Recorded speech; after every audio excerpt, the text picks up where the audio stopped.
Hello and welcome to Fast Talk, your source for the science of endurance performance. I'm your host, Dr. Griffin McMath, here with Trevor Connor. Not too long ago, several female listeners of our show reached out because of something they had been seeing online and hearing from coaches. There was apparently new science showing that the belief in lots of long, slow Zone 2 training came from research on men and may not apply to women. The explanation offered was that women naturally have much better developed mitochondrial density and fat metabolism, so they shouldn't need to do the same work as men to develop those attributes. The question we were asked by our listeners is whether there's any truth to this and should they change their training. They want to do what's best for their fitness, but substantially reducing their Zone 2 training is a big change, and understandably, they don't want to make a change like that unless it makes sense. We wanted to make sure we gave the best answer we could to that question, so joining us today are two top physiologists who are very familiar with working with female endurance athletes across the lifespan. We're talking with Coach Julie Young, whose voice you may recognize as the host of the Fast Talk Femmes podcast, also the owner of Julie Young Training, and Dr. Dana Liss, the owner of Summit Sports Nutrition. Together, we'll dive into the recent research that is being used to make the case that women should do less Zone 2 training, and then help you assess whether it truly makes a strong case or not. Many like to start their case with research says, but one of the biggest questions we aim to answer today is whether their research really does say that or not. Listen to hear our thoughts on how strong the science actually is. Then we'll pivot to make the arguments both for less Zone 2 training and for doing as much Zone 2 training as male counterparts. Finally, we'll offer our own suggestions on what we think female athletes should do with their training. Joining our primary guests, we'll also hear from Dr. Kate Bennett, the founder of Athlete Insight, and Coach Isaiah Newkirk, the director of the Project Echelon professional cycling team. So get ready to question the science and let's make you fast. Well, Julie, Dr. Liss, pleasure to have you on the show. I know we've got a kind of controversial subject here, so I hope you're excited to dive into this. Those are my favorite types.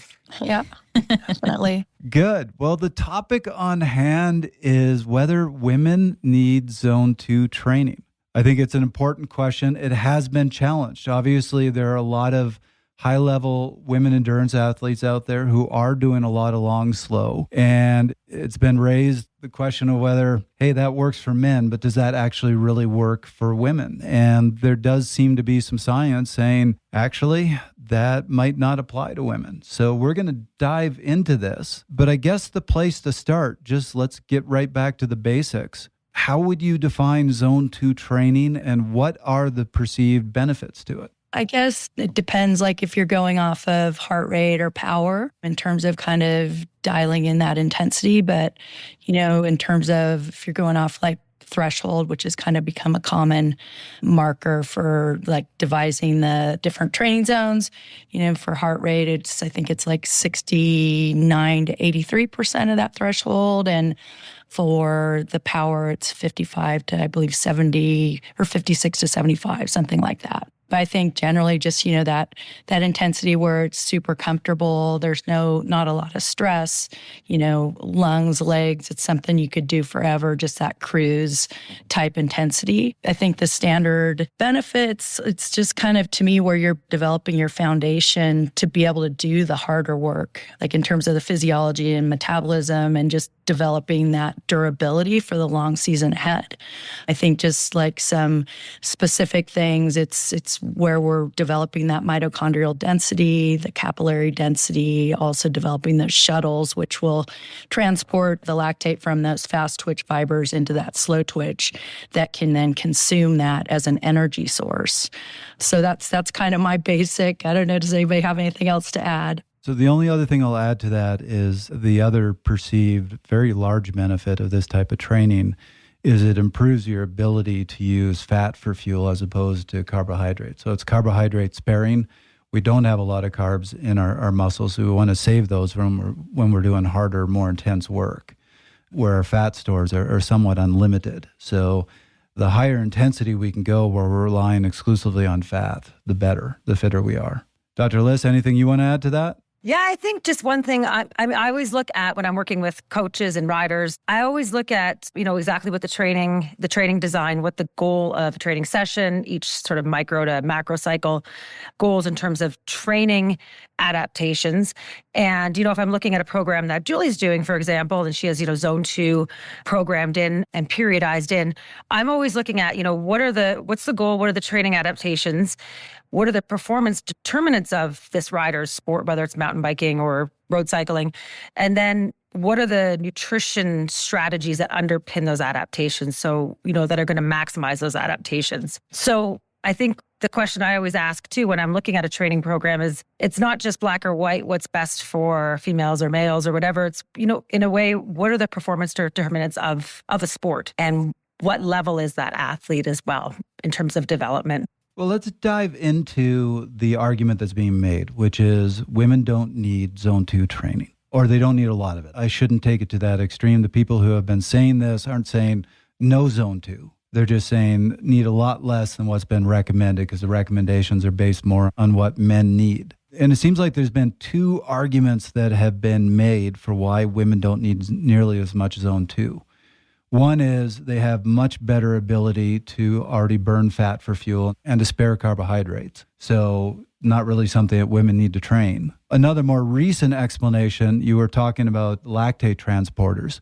There's 2 important transporters, MCT1 and MCT4. MCT1 is what you find on a lot of your slow twitch muscle fibers that take in lactate so that it can be used to power oxidative phosphorylation, basically power the whole aerobic machinery within those cells. And there's a belief that this long, slow training really increases the density of MCT1 transporters on the surface of those type 1 muscle fibers. But there's also an argument being made that no, the science is showing that might work for men, but in women, you don't see an increase in the MCT1s. Is there anything I'm leaving out here and anything you want to expand on with those arguments for why women shouldn't be doing zone 2?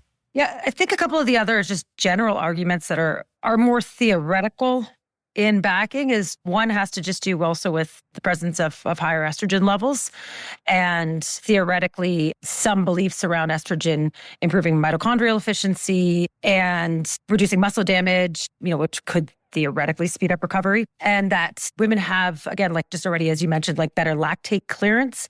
So I think just, some of the hormonal arguments that are used kind of as a framework are still very generalized and very theoretical. I've done some work in a molecular physiology lab in the Barr lab with Keith Barr's lab for several years. And as a practitioner, it was amazing learning for me to really step back and, we get this information that comes in these kind of blanket statements, like, for example, exactly what we're talking about. And my role in this lab was to basically take research and nutritional interventions that started with cells up to tissue, like connective tissue, into rodents. And then my role was to take what we saw in terms of these molecular mechanisms and see if they worked in humans, in athletes.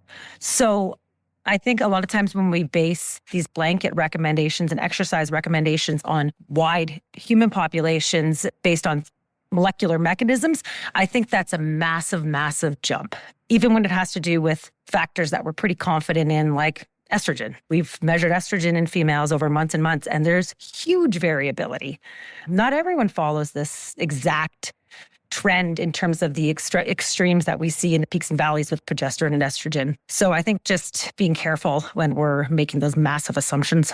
I so appreciate you saying immediately, right off the bat, let's exercise caution, especially when it comes to these hormones, because Trevor and I, in preparation for this episode yesterday, which I just have to say, credit to you for wanting to walk into a figurative room full of women to talk about the science on women. That takes a confident man and scientist. But one of the things I kept telling him was I feel like we have to be really careful about who we're talking about when we say women. And for a variety of reasons, one of those many reasons is across the lifespan. I mean, Julie, you coach young female athletes, right? And their hormones going through a certain phase. When we talk about endurance athletes postpartum, when we talk about the impact after menopause, there's just so many different things. And then to your point, person to person, then there's all this variation too, right? I'm really interested in this conversation, maybe quiet too, because I'm just really fascinated at how we're going to do this dance. But I so appreciate you saying right off the bat, let's exercise caution. Well, thank you for the compliment. And I walked into this room also under the weather. So got a whammy against me. But I do love that you brought that up because I agree with you. We have to be really careful about how to interpret that science. And I'm going to take it a step further and say we also have to be really careful about taking a scientific study and stretching it to the point where you're making it say something it doesn't say. So, for example, a quote I've seen several times in this debate, this is right out of a scientific study, which says, physical activity is essential for males to maintain mitochondrial integrity in conjunction with more coupled respiration like females, even though their bioenergetic capacity may remain lower than females. So basically, the gist of this is females have a fantastic mitochondrial density and capability within their cells, and males actually have to train just to be on par with females. So why would females train? My issue with this quote and this particular study is it's not a study in humans, it's a study in mice. And there's plenty of evidence showing that mitochondria function differently in mice. More importantly, it's a study of mitochondria in the livers of mice. It isn't looking at the mitochondria in their muscle and the impact of physical activity on that mitochondria. So it is a bit of a stretch to take this study, which has been used to say women don't need to train their mitochondria. It's already fully developed. But Julie, Dr. Liss? Yeah, I think I totally, completely 110% agree with you. With regards to just some mitochondrial studies in liver cells, there are some mechanisms or some studies or some questions basically that can essentially, in terms of mechanisms, translate to other mitochondrial cells, like looking at some of the mitochondrial enzymes. Some of that information from liver cells can translate to muscle cells. That's just cell to cell. In terms of, rodent data scaling up to humans. Yeah, I mean, we have these calculations that look at allometric scaling, which is like, body size and metabolic rate of a rodent being 7 times faster. So we always have to be very careful when we're calculating interventions and assumptions with anything from, metabolic rates or mitochondrial biogenesis from these little rodents that are very different to humans, but they do offer, really valuable insight into mechanisms. But I would never base any recommendation off of a rodent study for humans. Yeah, and they even say in that study that mice have very fast metabolism. The reason they saw no adaptations in the female mice is because basically the mitochondria are already maxed out. Humans don't have that fast a metabolism. I'm not sure we can say that about humans. When I hear that, though, and especially because that's one of the big pillars that I think some of this argument is rested upon, since we are, and please correct me if I'm wrong, shy of sufficient evidence for women in endurance sports. When a study like this comes out, what conclusion can be drawn and implemented in the meantime? Like in the meantime of us not having this in human models, then what can be taken away from that for coaches and athletes now? I mean, I guess I personally feel like it's quite a stretch, and it's one study on mice, and it's, as Trevor said, it's hepatic versus muscle tissue. And I guess, I don't know, I just have a hard time just because I do understand that a lot of the studies have been done on men and there might be some differences, but we don't at this point have anything conclusive to think otherwise. And I just I don't know if this is the place to mention this, but I did want to mention, just my work in the lab. And I see a variety of athletes in the lab and doing like resting metabolic rate assessments and metabolic efficiency assessments. And, I kind of see this, I see this population that these women that are really all in on this, like high intensity work, whether they're like CrossFitters and everything they're doing is kind of high intensity.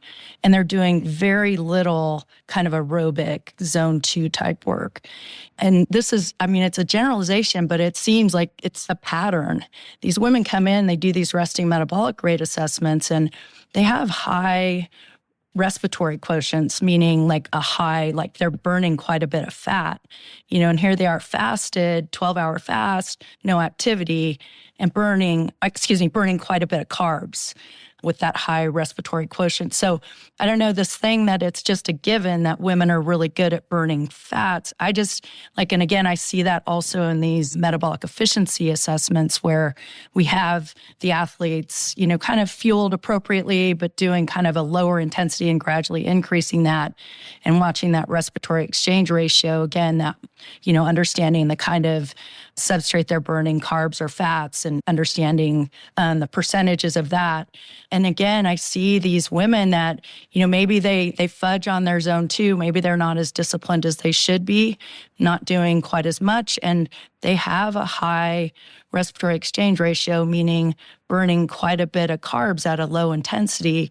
I also see this even in lactate tests where these young riders that I work with maybe not being as disciplined as they should be in their zone 2 and not having a really efficient lactate profile, not being as efficient at consuming that lactate for energy as they can be. So I guess I feel like I don't see it being a truth that women it's a given that they burn fats really well. And I think Dana had kind of alluded to this, but to me, I guess it's not necessarily just about, that intensity, but it's also how they're coupling their nutrition with that intensity to amplify the response. Let's take a minute to hear from Dr. Kate Bennett, who echoes what we've been saying about the labs versus life. So I'm a female, right? So I have a very unique perspective to this. I respect Dr. Sims, and I think she's got fantastic physiology research out there. Sometimes what I find, and this is no disrespect to Stacy or anybody else there, but when we put things in laboratories, they sound great. And then when we bring them to real life, they don't always show up the way we hope they do or intend to. From my perspective, a long zone 2 would do 2 things. One, it could give that athlete some space and time that they need, where just some quiet space and time, mindful riding, mindful running. And so from that perspective, psychologically, I think it's beneficial, even if physiologically we're not seeing some giant benefit. And 2, sometimes just learning how to be moving slow is harder than it is to be moving fast. And so there is, again, a psychological benefit to moving slow, as well as cycling seat time, just being on the bike for that long. If you're going to be doing an Ironman and you're going to be on your bike for hours on end, even if there's not a lot of physiological adaptation, being comfortable on your bike for that amount of time is important too. So maybe it's not the physiology we're always chasing, but the psychology and the adaptations in other ways that we need to meet. I'm looking right now at a study called Maximal Fat Oxidation Rates in Endurance-Trained and Untrained Women. And they do say in the study that there is some evidence that women burn fat a little better than men, but there's been studies both ways. But Julie, the thing you would appreciate is when they compared the untrained women to trained women, you saw graphs that you'd be very familiar with, whether you're looking at a woman or a man, which is in the trained women, they had a much greater capacity to burn fat, and they were able to continue using fat at much higher intensities than the untrained women. So there is definite evidence that women can improve their fat burning capacity through training. I believe it. And I appreciate that that the translational piece is, what you asked about, Griffin, in terms of what can coaches take away. I've worked with tons of different coaches throughout Europe, as well as Julie with World Tour Cycling. And I think one of the struggles sometimes with coaches, especially some of the old school cycling cultures, is they really like to latch on to some of these novel concepts, really latch on to this zone 2, less zone 2 thing, and then go full gas with it in terms of implementing it into their team's training strategies and really jumping on to this concept and, I want to be the newest and best thing. And I just really encourage, to people to pull back in terms of how is this is what this, the study's telling you. How is this actionable? How would you take this and action it in what you do in your role with an athlete? If you're programming training and you have any of these athletes that you have data on, you have that data to then make more informed decisions in terms of looking at what their oxidation rates are and seeing changes in that athlete as well, especially if you're testing them regularly. You have the information to make more informed, individualized decisions. But then for general population too, and I think this is where some of this zone 2 stuff is really, in a way, catching and getting a lot of traction in the social media space, is the general exerciser, CrossFit. There are a lot of elite CrossFitters too. But we're sort of targeting more of a gen pop, I think, with this zone 2 and a lot of sort of social media channels. And that's where there's a lot of difference between our general everyday active person, athlete, versus a trained endurance athlete. And we don't really have exact cutoffs in terms of you fall in this category and that category in terms of defining an athlete. But I think it's important to really take into context what an endurance trained athlete is versus an active endurance person like myself. I don't race bikes anymore. It's true of this audience. So interested in what you called latching onto novel concepts.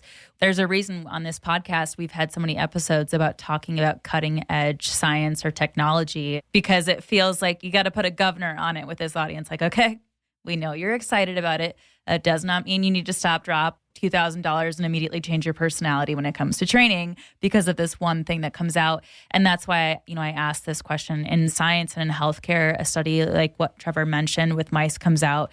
Our initial thing is, okay, if it proves this, then it justifies further research down this line. We know what to do with it when it comes to that. But for a coach who's working with a human in that exact moment, who sees something like what you said on social media and then goes, well, let's change what it means for that particular audience to implement it or not. Because for us, it justifies further nerding out, not implementation with a real human. That's kind of what I was getting at before, which is we really have to be careful with the research. When I read the argument for why women shouldn't be doing much zone 2, there were a bunch of references there. And if you read it at face value, you go, boy, there's a lot of science behind this. But then I took the time and I went into the studies, and they're just being stretched. Another one that made the case for those MCT1 transporters said that you don't really see endurance work improving it in women. There was a scientific, improving the density of MCT1 transporters. There was a reference for that, and I checked out the reference.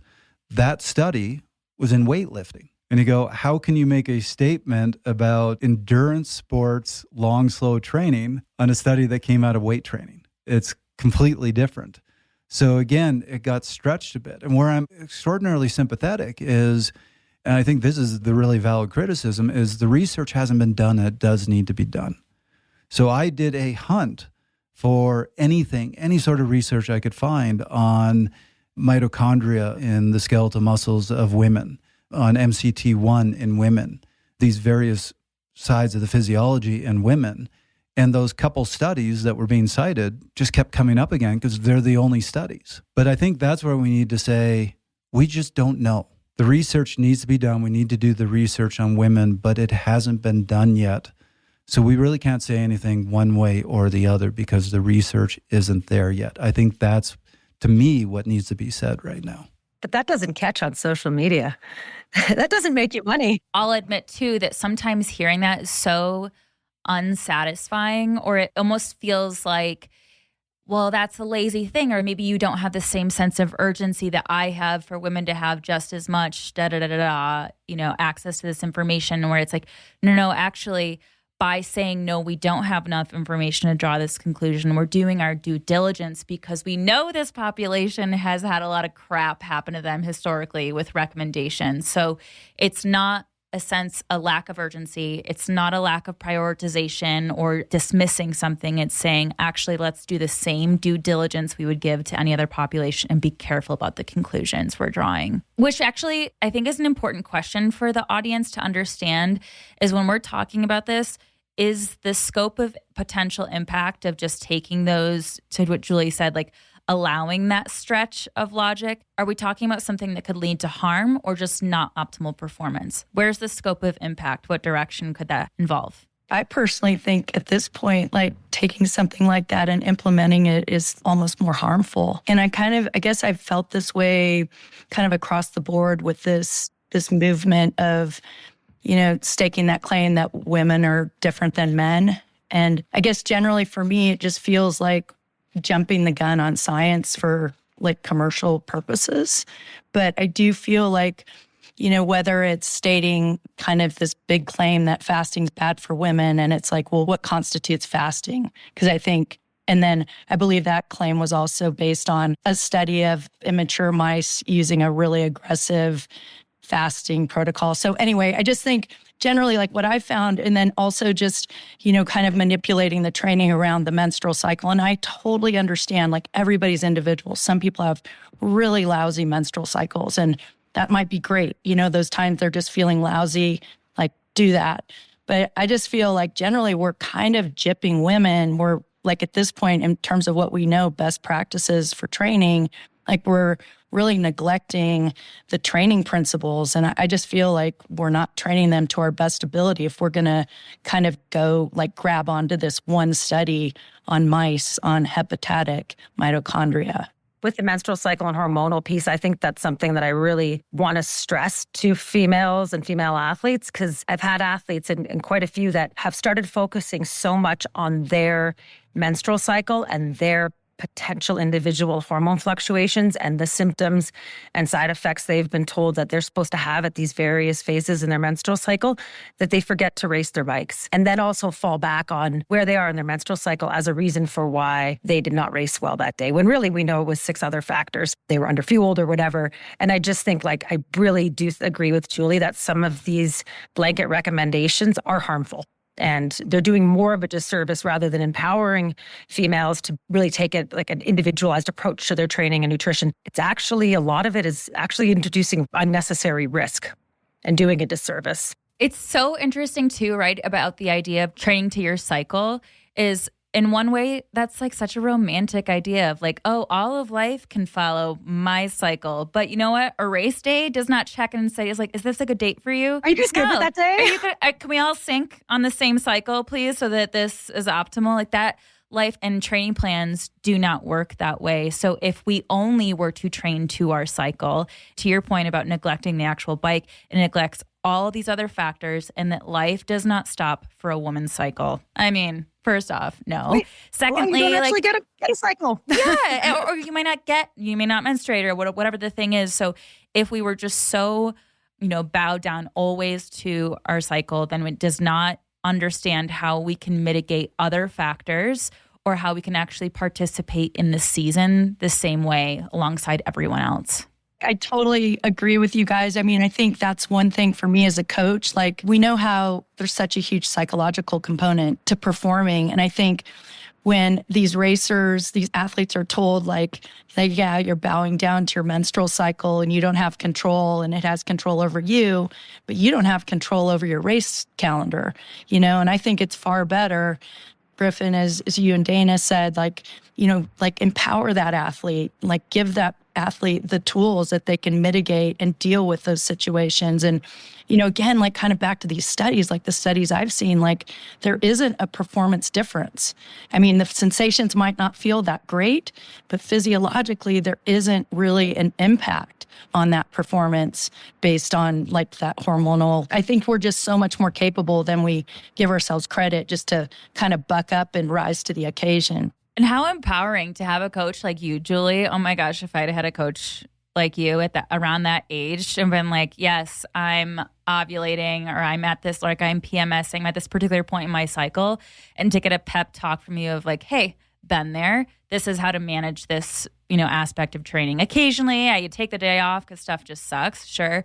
But if we could not neglect and incorporate and lean into our coaches and have that ability to say, okay, what do I do when I'm this deep into a race and life sucks? We have to be able to learn. So not dropping it is so great. I mean, that was the thing I was going to bring up. And yes, I am hiding heavily behind the research right now.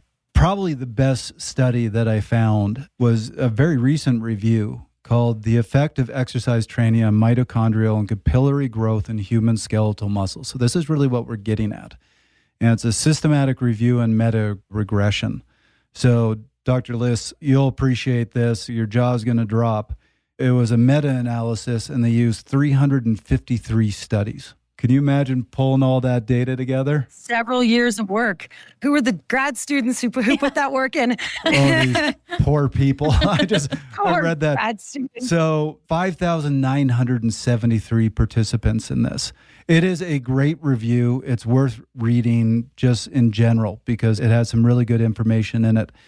But they did address is there a sex difference in mitochondrial development, which has been this whole argument that women have fully developed mitochondria, so there's no real use in zone 2 training. And they have a great graph here showing the change in women versus the change in men. And in men, you see about a 25% improvement in mitochondrial density. In women, it's about 23 and a half. And it's not a significant difference. So that was the only thing that they found was different between men and women was you saw when doing high intensity training, a greater percent change in VO2 max in women than you did in men. But basically the argument of this study, pooling all this data together from studies where they have used both men and women. And as you said, these poor grad students who had to pool all this data together, ultimately their conclusion was the biggest factor in the differences you saw was in the fitness level. But they said, this is right out of the study. So the differences are largely determined by the initial fitness level and not influenced by age, sex, disease, and menopause. I like that one got a specific shout out. Yes. I mean, I think that's more conclusive. For me, that's way more conclusive than a study on mice on hepatic mitochondria. Again, at this point, I just don't see anything conclusive to really change our methods with training women. So then let's flip this around. And what is your argument for why women should be doing a fair amount of zone 2 training? Sanity. Yeah. Good argument. Totally.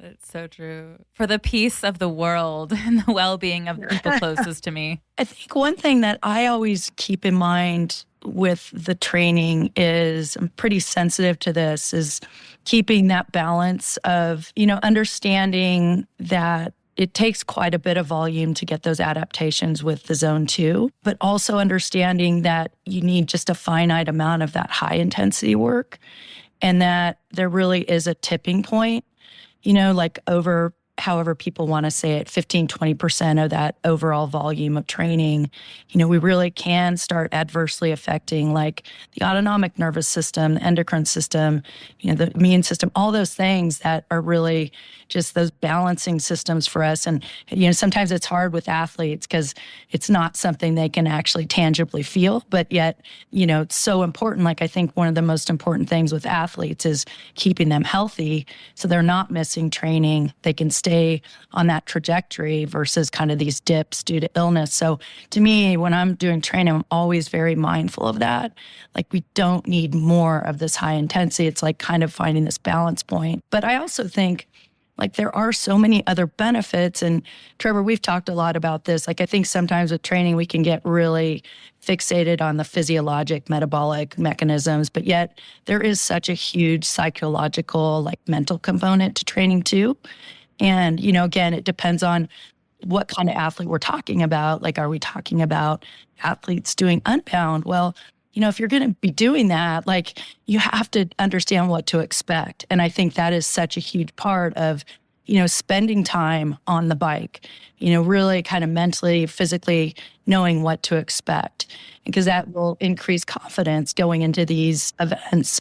There's also benefit like your fueling, right? Having those days and really dialing in those fueling strategies, dialing in your comfort on the bike. Again, like I remember the first time I did Leadville, it was like all the things I would never ever have expected that started being the limiters, and I think those times where you have those days where you're doing that zone 2, you're spending time on the bike and you're working out all those things, like the chamois uncomfortable, I feel not right on my bike, you're dialing it all in. And I just think you need that time just for that mental and physical confidence. The argument, too, I think that's been made for reducing zone 2, it also has to do with like an argument for unnecessarily having a factor that increases cortisol levels. So a factor that, we talk about cortisol and inflammation, and that's bad, and we don't want that. And why would we do something that's not going to give us any sort of physiological benefit, but we're going to have increased cortisol levels? So that's, one of the arguments in terms of reducing zone 2 is that, okay, you're not really seeing those mitochondrial adaptations, but you're getting increases in cortisol, theoretically. So we should decrease zone 2. It's sort of one of the arguments against for zone 2 reduction, but it's a very limited argument. If you've ever tried to measure cortisol, even if you have a point of care thing, you could measure cortisol on site with your athletes. It's a simple but complicated marker to try and action on. There are so many factors that affect your immediate cortisol levels that to base your training structure on one measure of cortisol, it's a stretch. That's being nice.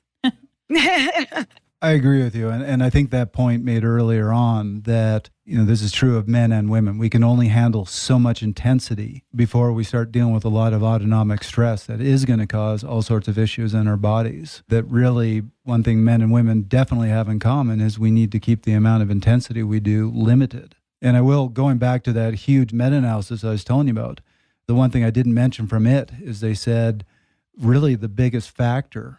So they looked at volume, they looked at intensity, and they looked at frequency and their impact on training adaptations. And they said the most important one was frequency. And so again, if you have a limit in how much high intensity you can do, and frequency is really important, then it doesn't matter. For all of us, we're necessarily going to have to do a lot of slow training. You said a few things a few times where I've just been like, I'm going to need to sit with that for a second. I think we're all feeling Friday. And I guess with some of the general messaging that I think, and that's where, I think the greater impact is with, some of these communications around nutrition and training for Gen Pop is I've seen some of the trends in this messaging around female athlete training and physiology and nutrition change a bit from targeting the female athlete to targeting the middle-aged female athlete or active person.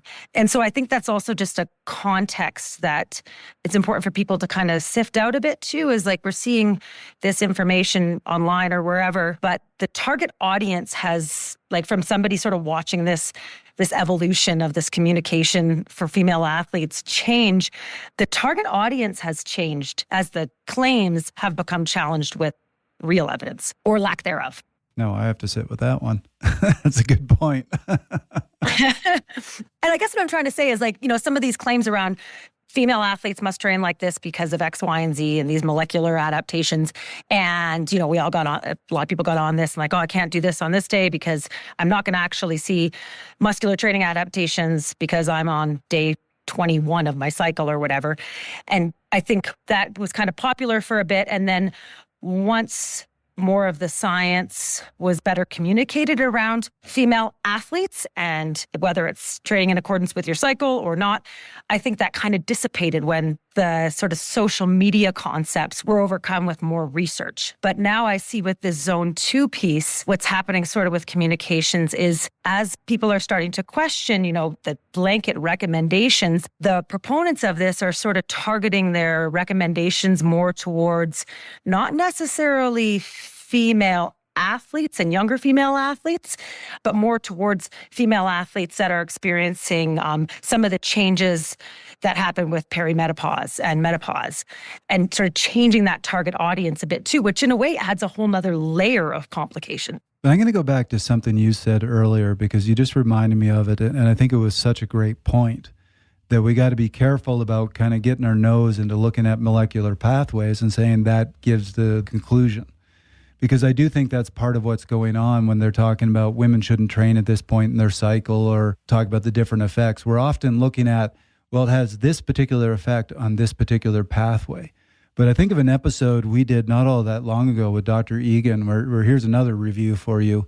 He had a 300-page review with over 1,200 citations describing all the different pathways of adaptation that we know of. And when we brought him on the show, the first thing he said is, yeah, that 300-page review is a summary, and we don't even know all the different pathways.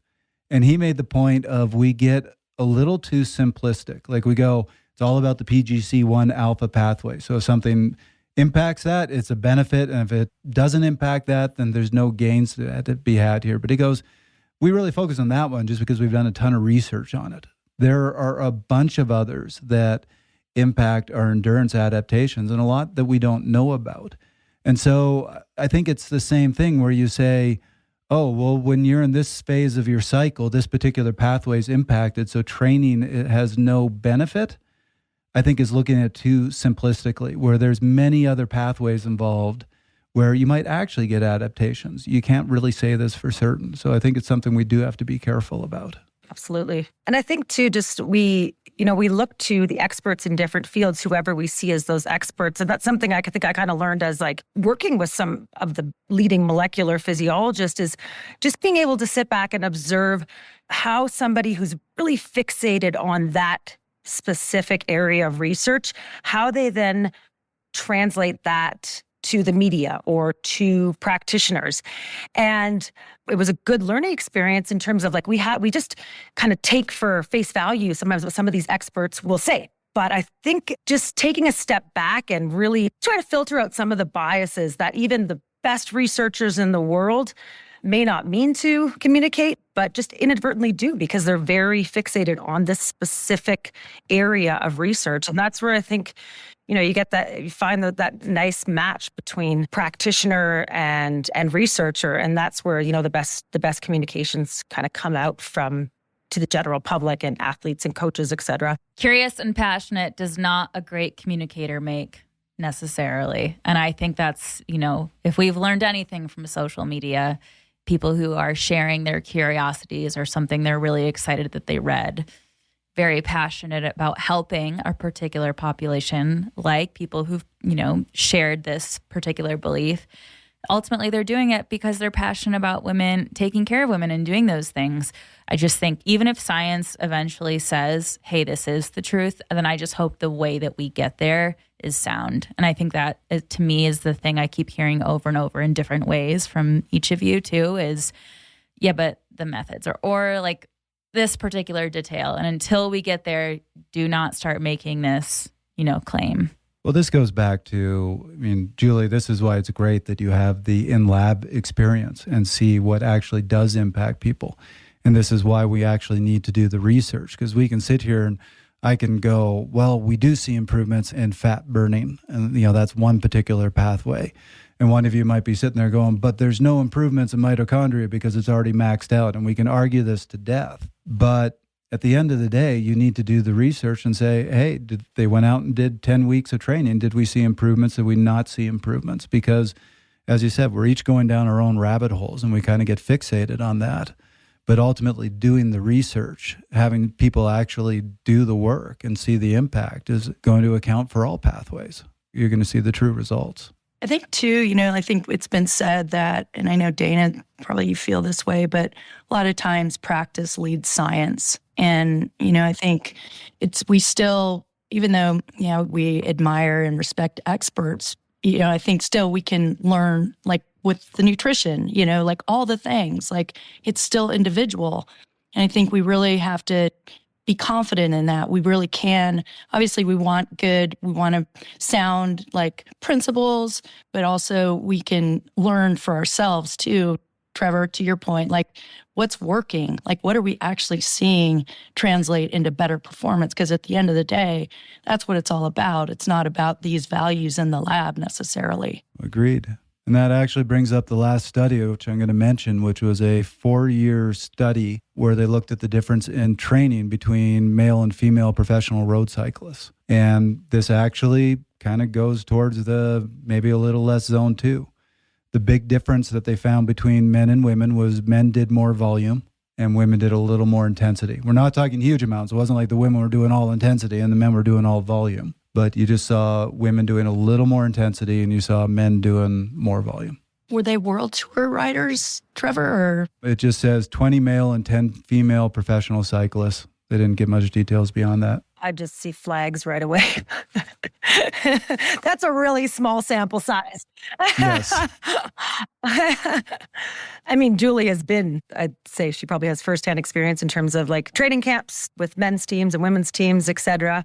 I would say, yeah, like the volume sometimes is less, but the races are also different. The demands are different. And I encourage coaches and athletes to look at, again, what are the performance determinants of their sport? What do they need to win a race or do their job on a team rather than focusing on their sex as the main focus of determining their training? Julie, what are your thoughts on that piece? I guess it's exactly what you said, Dana. I was thinking as Trevor was talking about that study, obviously if we just use World Tour, look at it Tour de France versus the men's Tour de France versus the women's and the volume of that race. So obviously the training demand would be different to meet the demands of that race. That was exactly where I went with this study because it is an older study. It's not like it just came out. It came out at a time when women's races were shorter. Women didn't have 3-week stage races. There wasn't a reason for women to put in the sort of volume that men were putting in. But that doesn't necessarily mean that they wouldn't see the same benefits and gains if they did. I definitely have worked with women who can ride just as much volume as any of the men's team riders. It's just not necessary in a lot of context. This is a good place to hear from Isaiah Newkirk, who points out that women do race long events, among other things. I personally believe that Zone 2 training is still going to be valuable for female athletes. I can understand the thought process of why you might want to focus more on intensity, but I would kind of argue back that this is when planning training around their menstrual cycle will be advantageous. And that is when timing of intensity and or volume will be best benefited. And I lean on that with my female athletes in particular. But outside of that, you still need to really be specific towards an athlete's goals and what they're trying to achieve. And oftentimes, you still have female athletes pursuing long endurance events. And, what's really fascinating is women do tend to be strong suited with endurance, but we still want to train our strengths too. So that's when I think it's still important to keep it at play. Well, I think it's time we shift gears a little bit because I do want to spend some time talking about the practical side. Taking what we do know, what recommendations do you have for women endurance athletes? I think the main questions I get in terms of everyone working in endurance sport, from coaches to trainers to the athletes themselves to the physiologists, is what do we need to do differently with female athletes? If I had, the men's and women's side of a world tour program, what needs to be different between these two groups? And I just encourage everyone to first just start with what are the biggest differences in what these riders need to do for health, for race performance, and their progression as a rider. So I'm talking sort of in an elite performance space of stepping back and breaking it up into kind of those pieces as well, rather than starting with what do we know that's different and how do we shape training around hormones or mitochondrial differences that may or may not exist. And I think just with general pop, just really stepping back again and not blanket recommending across the board with every female athlete. It's also more about your lifestyle and the context, what you're able to get in for training. Not everyone is training for World Tour. Not everyone's training for any of the Grand Fondos. Some of us are just trying to get decent workouts in, and it's better to get a Zone 2 workout in than nothing at all when you have 20 minutes or hour or whatever. So I think it's definitely taking within the context of real life. I think that's good advice. Julie, what do you have to add to that? I mean, I think it's just reiterating probably what I've said earlier, but just along, the lines of what Dana said too. Again, I think it just goes back to individuality. And no matter who I'm working with, every single athlete, I want to listen and learn about that athlete. And again, just learn hey, what are our weak links in our fitness and performance, and what do we need to do to reach the goals? And to me, I guess I'm just not thinking along the lines of gender. I'm really, again, just learning each individual athlete and, again, what exactly they need. And I guess for me personally, I'm still sticking to just the principles of training, just those good principles. And again, just tailoring them to each individual. I'm actually really glad to hear you say that because I've worked with a lot of female athletes, but I've never with my athletes said, oh, you're a male athlete, therefore I coach you this way, and you're a female athlete, therefore I coach you that way. It's always been, I just want to get to know the person as an individual and figure out what does and doesn't work for them. You start with the basic principles, but then you just see what's effective. And sure, gender may have some influence on that, but it has an influence on we tried something and that didn't work for you. It's worked for other people, so we try something different for you. Yep, exactly. I do really appreciate what was just said too about still taking this as an opportunity to say, okay, we do still need to make sure our training programs are individualized. The way that looks could still very, very much differ from biological female to biological female. And coaches and athletes still should spend time understanding things about the biologically female body, the hormones, the different fluctuations that happen. But to Julie's point, really saying, okay, now I have a baseline foundation understanding that may end up getting tossed out the window when I understand this specific athlete. And so none of this is to say that it's not worth time learning about those hormones, learning about, all the things that could come with that. But sitting down and understanding your athlete trumps all of that.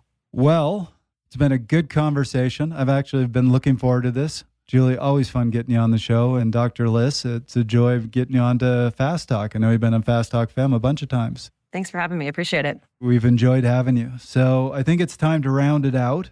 To start with, we do have a question for our forum. Hope we can get some of the women who listen to our show to join this forum question. How much Zone 2 training do you do?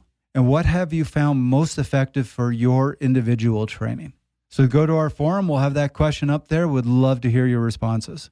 And with that, we finish out our shows with take-homes. Dr. Liss, this is a first time for you. This is where each of us has 1 minute to say the thing that we think is most important for the listeners to take from this episode. So give us some thought. Julie, you think you're ready to lead us out here? I guess I feel like I kind of just said it in terms of just really respecting each individual athlete and really taking the time to learn about each individual athlete. I also think it's super important to always think about like context and relevancy, even though something is, stated as a study or science-based. I think you have to be pretty critical in your thinking and just see, does it apply to me? I think too, like I was thinking about this, like in terms of Zone 2, like to me, one of the most important things about training is keeping it fun. And I think like Zone 2 rides with your friends can be some of the best memories and the best parts. Like Dana said, sanity.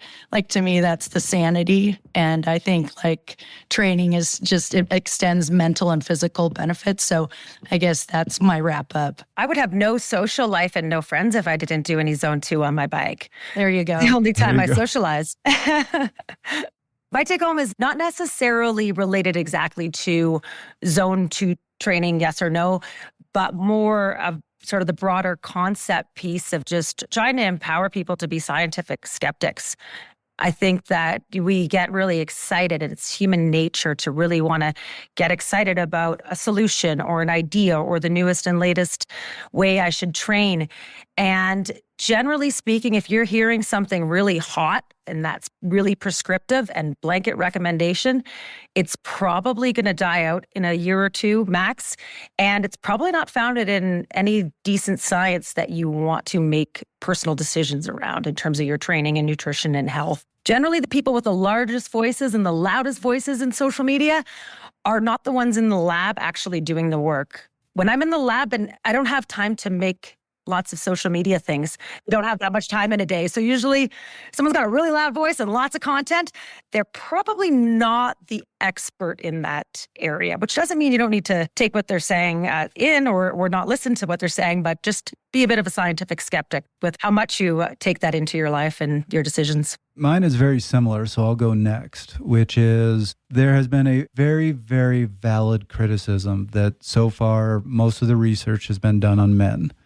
And we haven't done the research on women. And that is a very fair criticism. And that needs to be corrected. That research needs to be done. But what we have to be careful about right now is saying, well, the research was done on men, therefore it doesn't apply to women. What we can say is the research was done on men, therefore we don't know until the research is done on women. It might apply to them.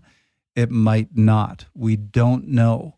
But what we have to be really careful about, in my opinion, right now, is saying, well, that research was done on men. Try to find one or two studies that get really stretched to therefore say, well, that's not right for women and women have to do something different. That's where I think you can get into a dangerous space of giving recommendations that do more harm than good. That's a place where I would default to saying, What have really experienced, really capable women been doing in their training? And let's go with their experience until the proper research has been done. That was so well said. Thank you. Yeah. Every once in a while I do that. Like you do this a lot. No, I like Trevor and I have gone back and forth on this topic in the office, and that was the most eloquent that you put it. I'm like, yeah, exactly that.